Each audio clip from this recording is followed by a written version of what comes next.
home on the range, where the deer and the antelope play. And who could be more at home on the range than the Range Rider? With his thrilling adventures of the great outdoors, his exciting experiences rivaling those of Davy Crockett, Daniel Boone, Buffalo Bill, and other pioneers of this wonderful country of ours. And Dick West, all-American boy.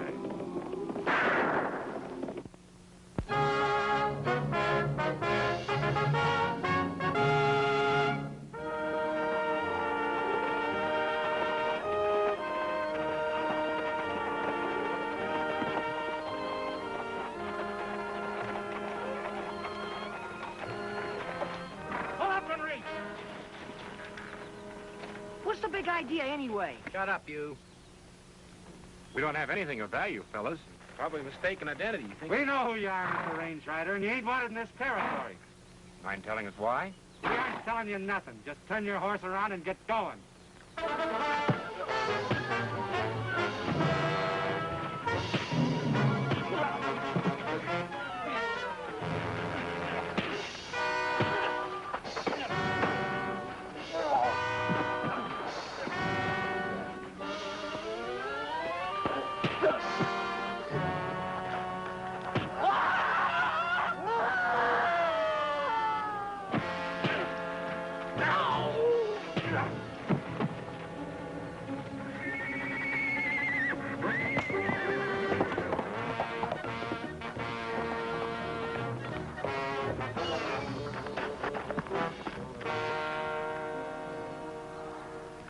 Poor devil. That's what I call a nice, warm welcome. Too warm, if you ask me. Yeah. We'll find out what it's all about.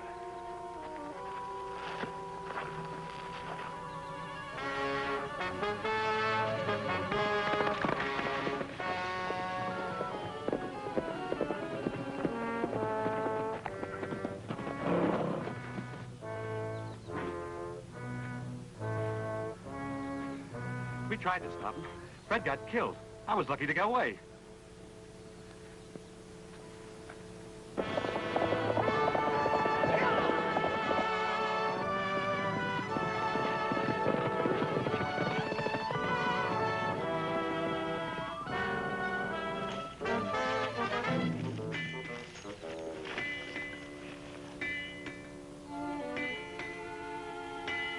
That horse has got dried mud all over his legs. The same kind of mud that guy rode through when he got away.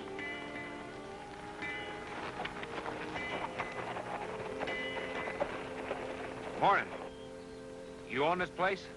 That depends. What's on your mind? Who owns this horse with all the mud on him? I haven't the slightest idea. Some stranger left the nag here to be shot. Well, can you give us a description of him? I'll know him when he gets back. Not very anxious to help. What do we do now? That horse belongs to somebody around here. Let's go have a look.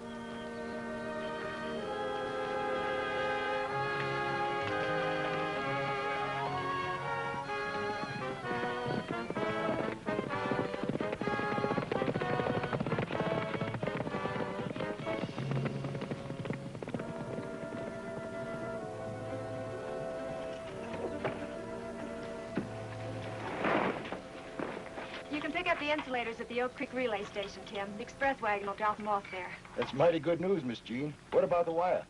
You check on that, Larry? They left Jenkins' outpost this morning. Should be in camp late this afternoon. Miss Snyder? That's right. We're supposed to report to you. I'm the Range Rider, and this is my sidekick, Dick West. I'm certainly glad you're here. Meet Tim Riley, my right-hand man. Tim? And Larry Rand, my construction foreman. Hello, Larry. The Range Rider and Dick are troubleshooters for the Telegraph Company. Good. We need all the help we can get. Well, that's why we're here. According to reports received at Cheyenne, Miss Snyder, you've been stringing wire at the rate of 5 miles a day. That is up until the last couple of weeks, when a series of accidents and delays have cut your progress down to less than a mile every 24 hours. Is that right? We've been working day and night, but we're still a little over 7 miles from Slade's Crossing. With less than 3 days to complete our contract. If we fail, we automatically lose our contract to continue the line into California. Well, whoever's trying to stop you knew that we were coming here. We were ambushed by 2 masked men and wanted to leave this part of the country. You fellas seem hard to convince. Well, sometimes. Were you able to identify the men that held you up? No, one of them got away. But in getting away, he ran his horse through some gray mud. We located the horse with gray mud all over him over at the blacksmith shop. He's still there. Only the fellow that runs the place wouldn't give us any information. Tim, go with him and take a look at the horse. Maybe you can identify it. Larry and I will join you after I lock up the office. We're moving out to camp until the line is finished.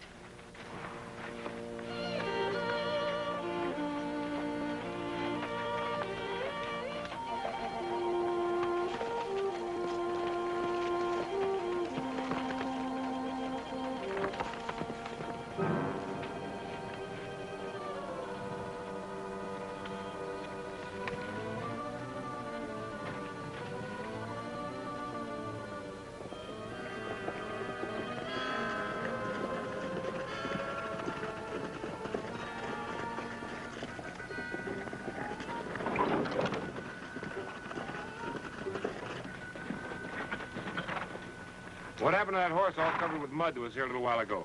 Some guy came and got him. Who was he, Slade? Do you know? No, some stranger I've never seen before. I think you're lying, Slade. I want to have a look around. Oh, no, you don't, mister. Beat it.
Leave the gun alone, Jake.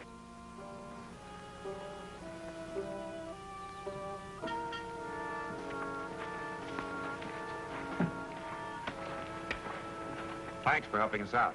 Forget it. Where's that horse you mentioned? Oh, he's gone. That's what started the fight. My partner wanted to look around and he jumped him. I always thought Slade was on the up and up, but you can never tell. Gene, I'll meet you and Tim out at the relay station in an hour and help with the insulators. In the meantime, I'm going to ride out to the mill at Deer Creek and see if they're cutting any more poles for us. See you all later.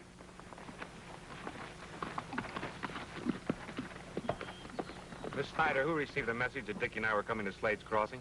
Hank Calder, our regular operator, why? Do you think he'd tell anyone? Well, I doubt it. I doubt it very much. Well, by golly, somebody talked out of turn. Do you think any of the workmen could have overheard the message? Well, it's possible. A lot of them know the Morse code. Can you specifically think of anyone who'd want to stop your work here? I wouldn't put it past the foreman, Larry Rand. Tim, you have no right to talk like that. Since Dad was killed, he's been working night and day for us. It's that night work that bothers me, Miss Jean. He spends too much time away from camp. Don't worry, Tim. We'll find out whether he's on the level or not. This Steve Gray that has the ranch just south of here, is he the same man that bid against you for the construction contract? He certainly is. Once more, I'm convinced he's behind our troubles, but I can't prove it. All I can say is I hope no one has told Gray about that load of supplies that Jenkins is sending over to us today. Tim's right. If anything happens to that, we might as well give up. Well, don't worry about the supplies. Dickie and I will go out and escort that wagon to camp.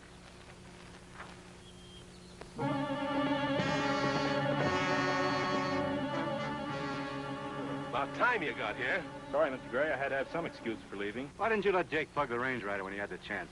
Yeah, why'd you shoot the gun out of my hand? Oh, you couldn't see, and you know it. Besides, what could I do with a girl standing right next to me? All right, all right. Let's cut out arguing. There's too much money involved in taking over the Snyder girl's contract to let anything or anybody stand in our way. Besides, right now, we got another little matter to take care of. Jake, there's a load of telegraph wire on the way over to the camp from Jenkins' outpost. There's just the driver and the guard with it. You know what to do. Come on, Hal, we got work to do.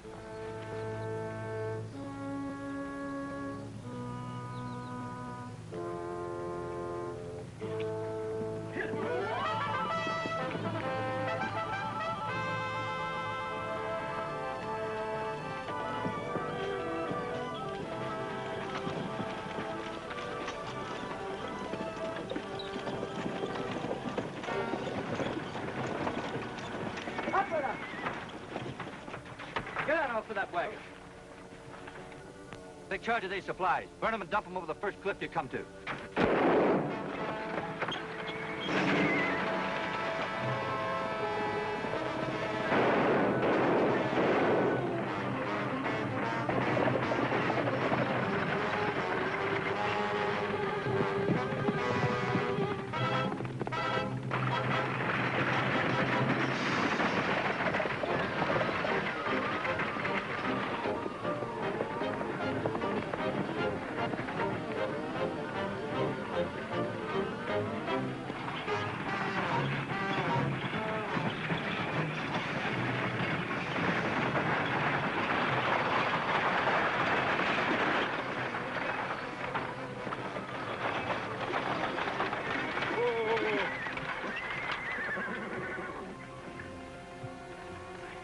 You hurt bad? I'll be all right. Dick, get my horse and pick up that other guard. Then meet us on the way back to camp. Right.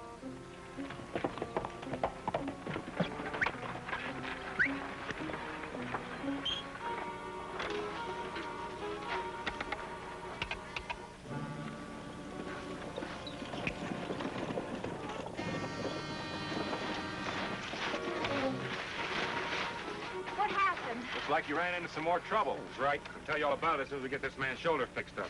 Start unloading, Tim. So it was Jake Slade and Hal Edwards that tried to hold up the supply wagon. That's right, Miss Snyder. But what we want to know is who tipped them off. Well, Larry made all the arrangements. No one knew about them but us. What about Jenkins' freight office? Think someone there could have done it? Could be, but I doubt it. Well, at least we have the insulators and a wire to string on them. Just so we don't run out of poles again. There weren't any more available at Deer Creek Mill.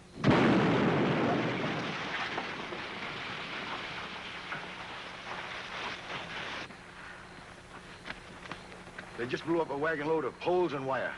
There goes our last chance. We're through. Maybe not. What do you mean, maybe not? We can't possibly make it within the time limit now.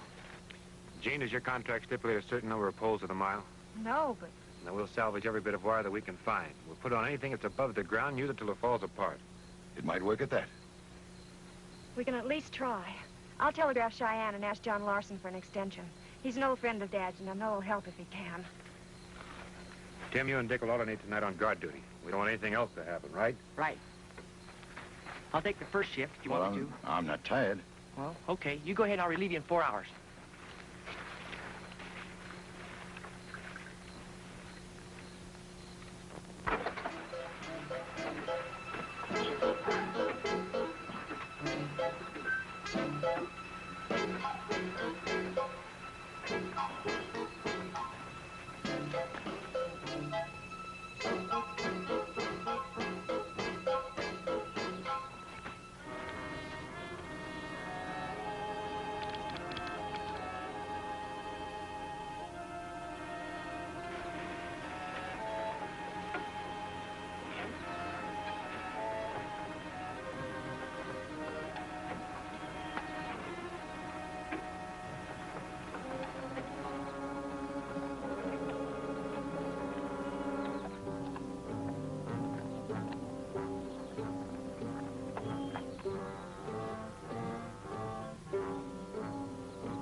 Hold it.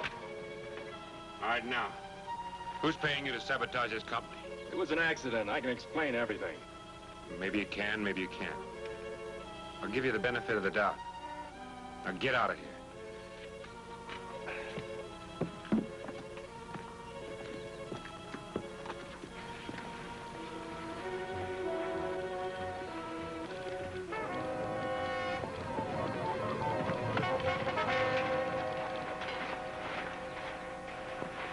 like your hunch was right, Tim. I just caught Larry rolling a couple spools of wire off a cliff. Boy, that dirty, sneaky polecat. Can we recover any of it? Afraid not, Gene. I guess our only chance is that extension from Mr. Larson. Let's check with Hank and see if he's heard anything.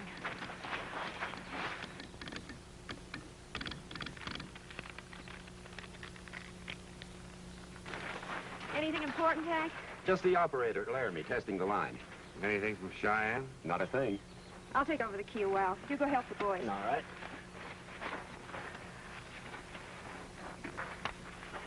Hank's lying. I read the last 2 words of that message and it wasn't from the operator in Laramie. Maybe it was from Larson. Let's get our horses and follow it. Tim, you stay here and keep things going.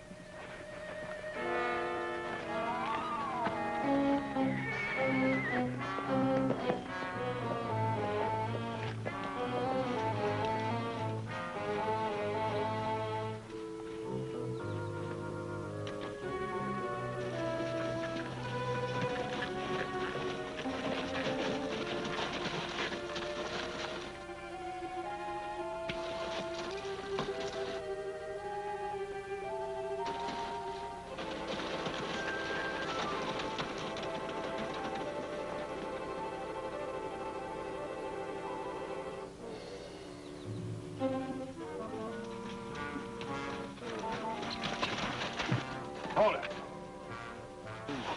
All right, let me have that paper you just showed to Larry and Steve Gray. I don't know what you're talking about.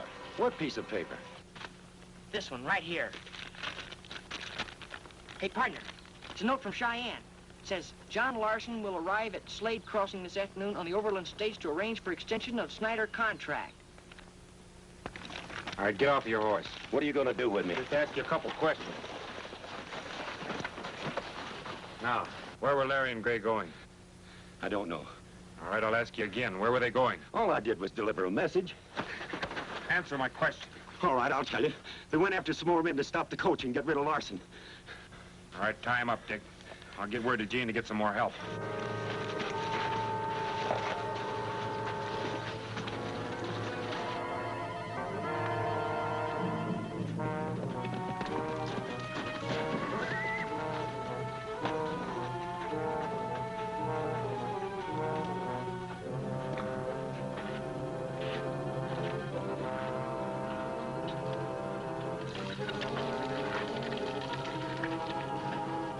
Now, don't go away. I'll be right back.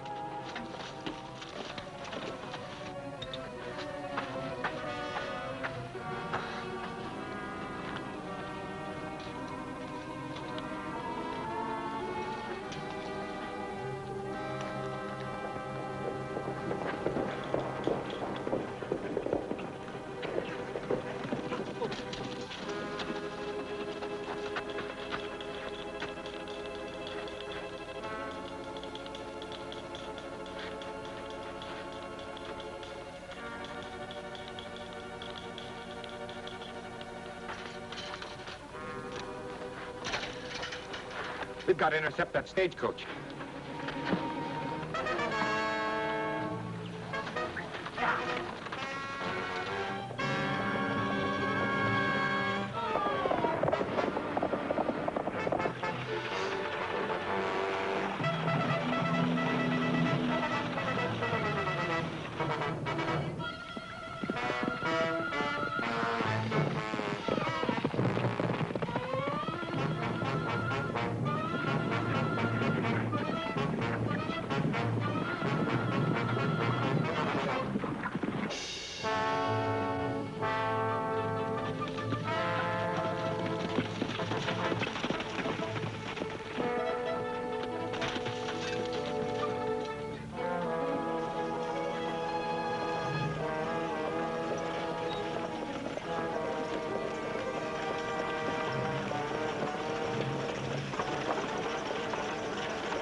There's gonna be a holdup. Don't stop.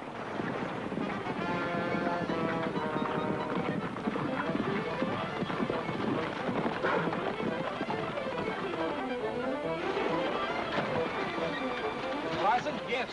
What's the matter? It's gonna be trouble. So stay down out of the way.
Now, don't you worry about the extension, Miss Snyder.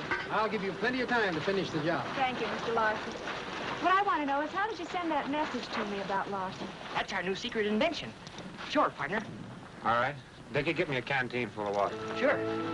Let's see this.